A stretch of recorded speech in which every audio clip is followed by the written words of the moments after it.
For me, never giving up meant just that. I mean, every single day when I woke up, I thought, today's the day.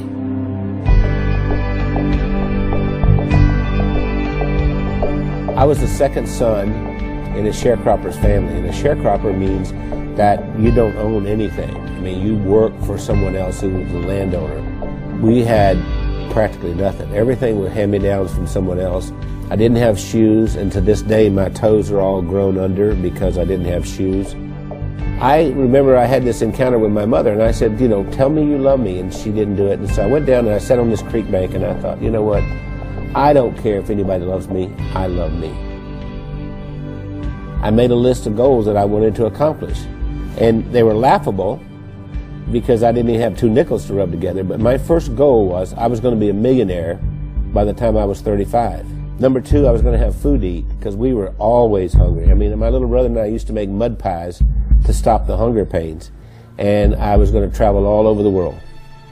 Those were my goals.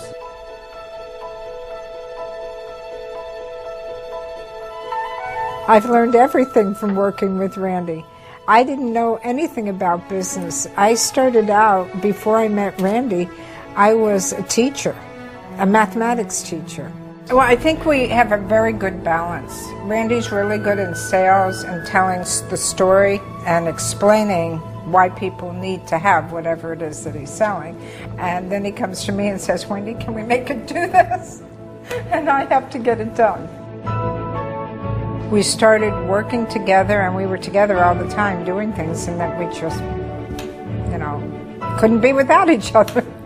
And once she got exposed to me, it was downhill from there. I mean, she could not last a day without me. That's probably true. That's what the COO does here. Does hair? She preps me. Spit on it, honey, like you used to do. I never spit. We retired a few times. Did he tell you that? We've tried retirement 3 times, but we never figured out exactly how to do it because we've worked all of our lives. We took a year and we traveled around the world.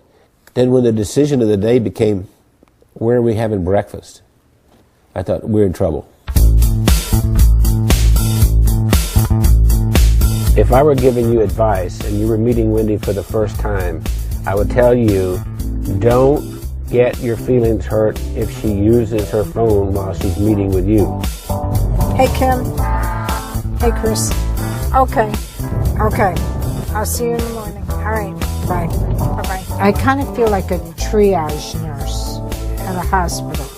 And every week I go in and I reprioritize. No, I'm not approving that. I think what drives Wendy is her desire to be the best and provide the best of service to everyone. Awakened at 2:30 in the morning, and I hear this little click, click, click, click, click, click, click, click. And it's Wendy over there looking something up at 2:30 in the morning. And I'll say, why aren't you sleeping? You can do that tomorrow morning. We are the definition of entrepreneurs. And we don't like doing one thing at a time. We have to do a lot of things at the same time. It's not just Randy and Wendy doing all this work. The whole team, every single one of us works round the clock. Hey, gorgeous. Listen, Bernice has been with us for what, 5, 6 years? 6 years. Yes. And we love her to death. And I love you guys. Yeah. Randy leads with his heart.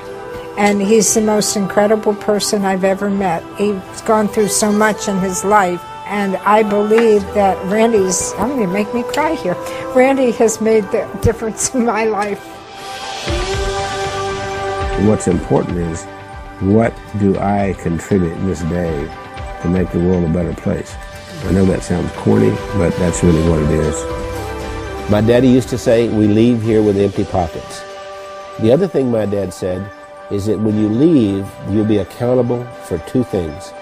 1, how did you treat Mother Earth? And 2, how did you treat the people on Earth? I feel that I have found joy and that I've given joy, and I think there's a lot more joy that we can give.